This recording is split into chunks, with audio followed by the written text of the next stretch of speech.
Newcastle United's transfer business is heating up. From Fabrizio Romano revealing Newcastle's formally completed deal, to Newcastle given green light to complete summer deal for world-class German defender, to Newcastle eyeing early move for Aston Villa midfielder in a genius PSR-driven deal, to revealing the secret details behind the clause in Callum Wilson's contract. Plus, what's the recent development regarding Harrison Ashby's Newcastle future? And what's the massive injury boost Newcastle have received ahead of facing Chelsea? As per, join us as we'll break it all down. Let's go! So starting off, as Newcastle United prepare for what could be a pivotal transfer window, one name unlikely to feature in next season's plans is young defender Harrison Ashby. After several windows hamstrung by financial fair play constraints, there's growing optimism within the club that this summer will bring more flexibility. With changes expected both in and out of the squad, Ashby appears to be on the list of players who may be moved on. Signed from West Ham for around £3 million in January 2023, Ashby arrived with high hopes, but has yet to make a senior competitive appearance for the Magpies. Following a loan spell at QPR during the 2023-24 championship season, questions are now being asked about his long-term future at St James's Park. According to Daily Mail journalist Craig Hope, the 23-year-old isn't currently viewed as a realistic first-team option by Eddie Howe or his coaching staff. I've heard nothing to suggest Ashby is seen as a viable first-team member next season. He could well be sold or loaned out again. Despite his uncertain standing at Newcastle, Ashby left a good impression during his loan stint. His standout moment came on the final day of the season, when he delivered a match-winning assist for QPR in a 1-0 victory over Sunderland. Former QPR manager Martí Cifuentes was full of praise, describing Ashby as a player with big potential. Yet with Kieran Trippier, Tyno Livramento, and others ahead of him in the pecking order, a path into Newcastle's senior squad seems increasingly unlikely. Whether Newcastle look to cash in and make a small profit on Ashby, or send him out for another loan to aid his development, a decision will be made soon. If a permanent move materializes, it would echo the departure of Yankuba Minte, another young talent sold without ever playing a senior match. With the Magpies shifting focus toward balancing the books and building for European competition, tough decisions like these are set to shape the future at St James's Park. Then moving on, in a significant twist to Newcastle United's transfer narrative, Lloyd Kelly's brief spell on Tyneside has officially come to a close. Juventus have triggered their obligation to purchase the defender permanently following his 6-month loan stint, bringing an abrupt end to a move that never quite lived up to expectations.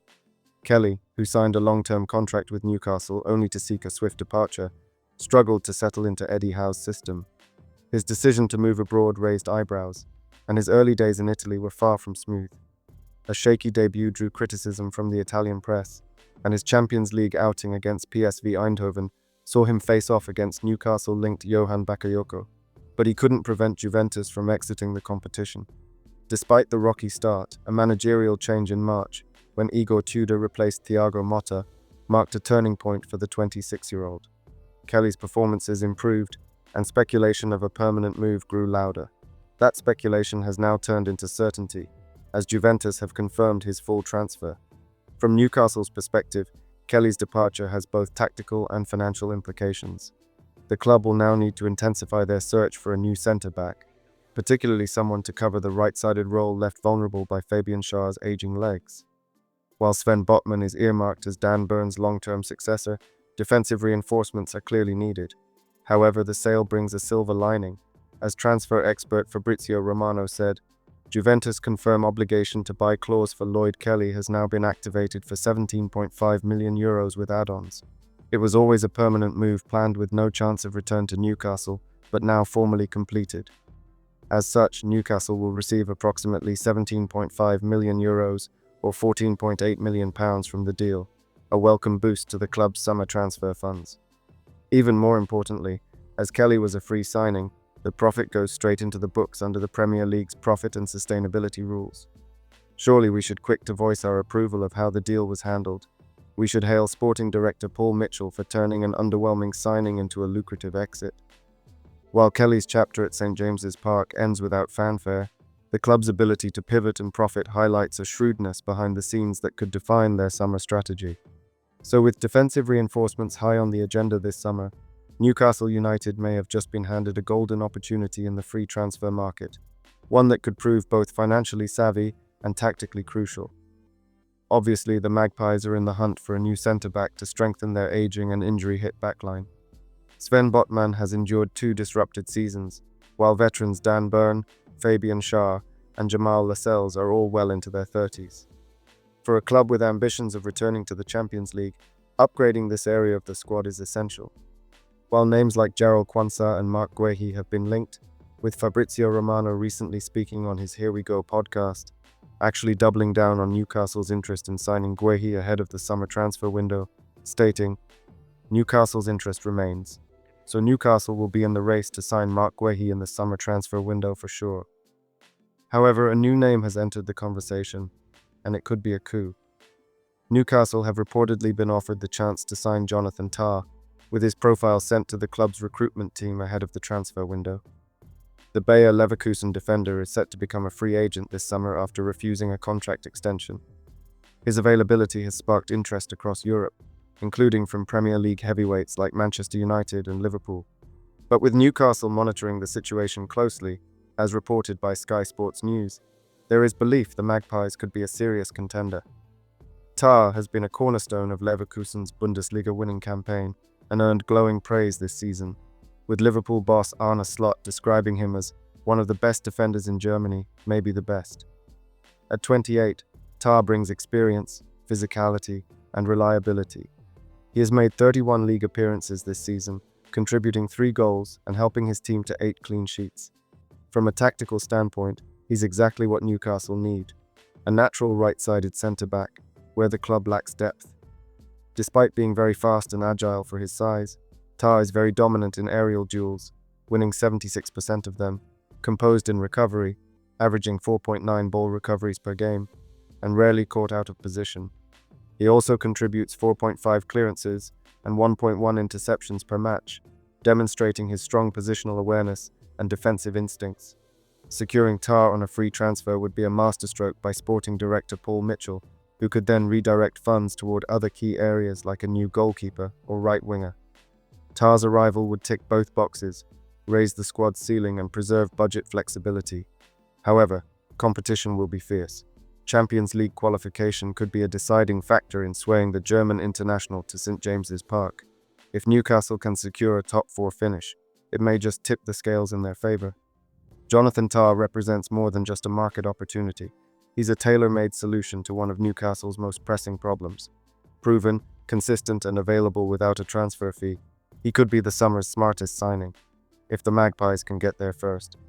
Then, in another development, after finding themselves on the wrong side of the profit and sustainability rules (PSR) scramble last summer, Newcastle United appear ready to turn the tables. With the June 30th deadline fast approaching, Eddie Howe's side could now capitalize on other clubs' financial vulnerability, particularly Aston Villa. Last year, Newcastle were forced into uncomfortable decisions, including the sales of Yankuba Minteh and Elliot Anderson, while key players like Anthony Gordon were even linked with unexpected exits. This time, however, the club seems intent on being proactive rather than reactive. According to reports from respected journalists including David Ornstein, Craig Hope, and Mark Douglas, Newcastle are weighing up a potential early swoop for Jacob Ramsey, a long-term target who has been on their radar since January, as reported by The Athletic. With Aston Villa believed to be under PSR-related pressure, the 23-year-old midfielder could become a viable option if the Midlands club is forced to sell before the financial year closes. Football finance analysts have highlighted both Aston Villa and Chelsea as 2 Premier League sides at risk of breaching PSR regulations. Newcastle, armed with greater flexibility after last summer's hard lessons, are now exploring opportunities to strike before the end of June deadline. Despite limited game time this season, just 18 starts, Ramsey has managed 1 goal and 3 assists. His heat map shows a consistent presence in advanced left-sided areas, making him a suitable candidate to energize Newcastle's midfield. Ramsey, who can operate as a left-sided number 8 or as an attacking left winger, offers tactical versatility that would appeal to Eddie Howe. With Joe Willock enduring a difficult injury-hit campaign, Ramsey could provide a dynamic alternative in midfield. Still, securing Ramsey's signature won't be straightforward. As Mark Douglas notes, Aston Villa may be hesitant to strengthen a direct rival in the race for European qualification. While financial constraints could force their hand, internal resistance to selling a core player like Ramsey, especially to a top 5 challenger, may complicate negotiations. Even the Mail Sports' Craig Hope suggests a deal for the versatile forward appears unlikely at this stage. Newcastle's interest in Jacob Ramsey is a reflection of both opportunism and forward planning. After being caught off guard in 2023, the Magpies seem ready to exploit the financial tightrope others are walking.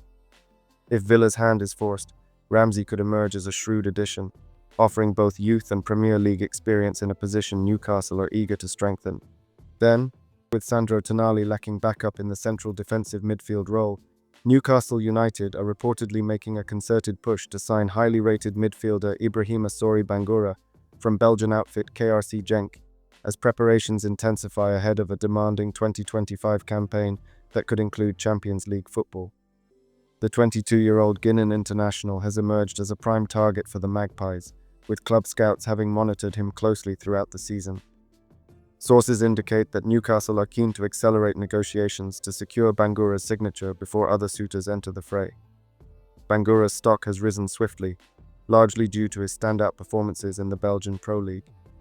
Renowned for his intelligent positioning, strong tackling, and remarkable composure on the ball, he's been instrumental in Genk's midfield both domestically and in Europe. His ability to recover possession and initiate quick transitions fits perfectly with Eddie Howe's tactical demands, especially in the high-stakes world of Premier League and European football.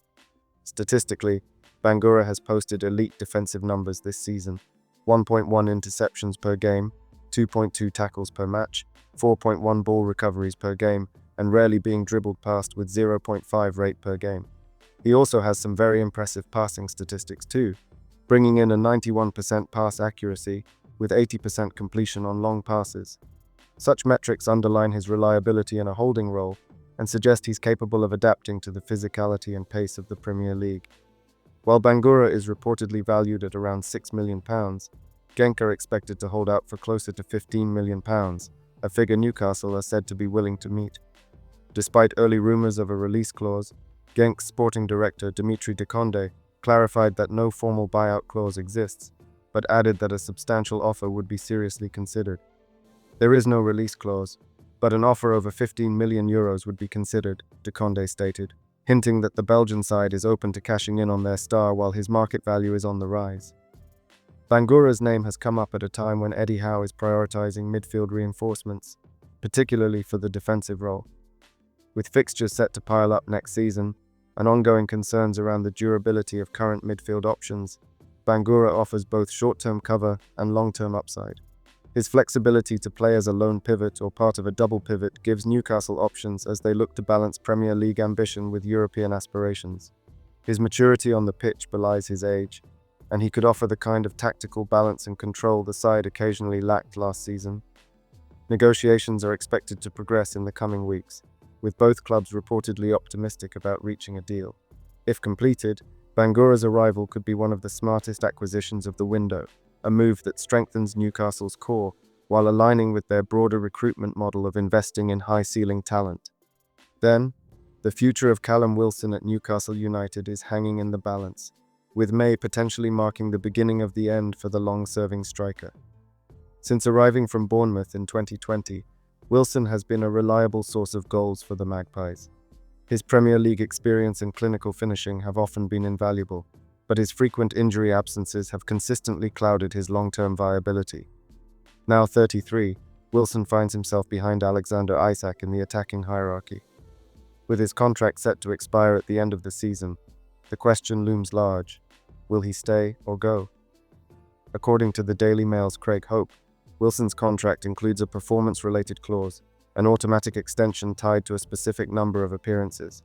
Despite featuring in 19 matches this season, it's understood that he won't hit the threshold required to activate the clause.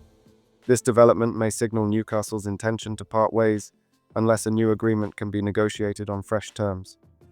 On paper, Wilson remains a strong asset. His record, 49 goals, 11 assists, and 10 game-winning strikes in 127 appearances, highlights his impact when fit. But the other statistic is more telling: 113 games missed due to injury. That level of unavailability is difficult to overlook, especially for a club targeting sustained European campaigns. Eddie Howe, who has always shown loyalty to Wilson, may still value his presence as a backup to Isak. especially with the added fixture load of continental competition. But sentiment aside, squad evolution and financial prudence may dictate otherwise. Wilson's Newcastle career may not be over just yet, but the signs are increasingly pointing toward an exit. Unless he can finish the season with a late flurry of form and, crucially, fitness, it seems unlikely that the club will offer fresh terms. His contributions won't be forgotten, but the time for a new chapter may be drawing near. We interrupt this program to bring you a special report.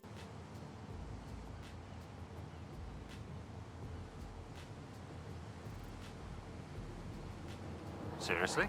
Yeah. Then, in some injury news, Newcastle United have been handed a timely lift as key defender Fabian Schär looks set to be available for Sunday's high-stakes showdown against Chelsea. With Champions League qualification hanging in the balance, Eddie Howe's squad is gearing up for what could be their most crucial Premier League fixture of the season. St James's Park is expected to be electric as the Magpies host a Chelsea side level with them on points and goal difference. Concerns were raised last weekend when Schär was forced off late in Newcastle's draw with Brighton. Eddie Howe admitted post-match that it was unclear whether the Swiss defender had suffered cramp or a muscle issue, casting doubt over his availability. However, those fears appear to have been put to rest. Sky Sports reporters on site at Newcastle's Benton training ground on Thursday confirmed that Schär was back in full training with the first team. His presence suggests he's fit and ready to feature in Sunday's do-or-die encounter. While Schär's return is welcome news, the Magpies will still be without midfield powerhouse Joelinton, who is nursing a knee injury and is unlikely to feature again this season. His absence will be a blow, but the return of Schär helps restore stability at the back. If selected, Schär is expected to line up alongside Kieran Trippier, Dan Burn, and Tino Livramento in the back four. The 33-year-old has been in superb form this season, not just defensively, but also in front of goal. With 6 goals in all competitions, Schär is enjoying his most prolific campaign in a Newcastle shirt, surpassing last year's tally of 5. Only 2 goals short of his career best season, 8 goals for FC Basel in the 2012-13 season, Schär still has time to set a new personal record, especially if Newcastle secure European football. Sunday's clash is shaping up to be season-defining. With both clubs vying for a top 4 finish, victory would put Newcastle on the brink of returning to the Champions League. And with Schär back in contention, Eddie Howe can breathe a little easier heading into the weekend. And then, in a massive update, if you would like to know the secret real reason behind Newcastle's dominance, click the video link on screen now.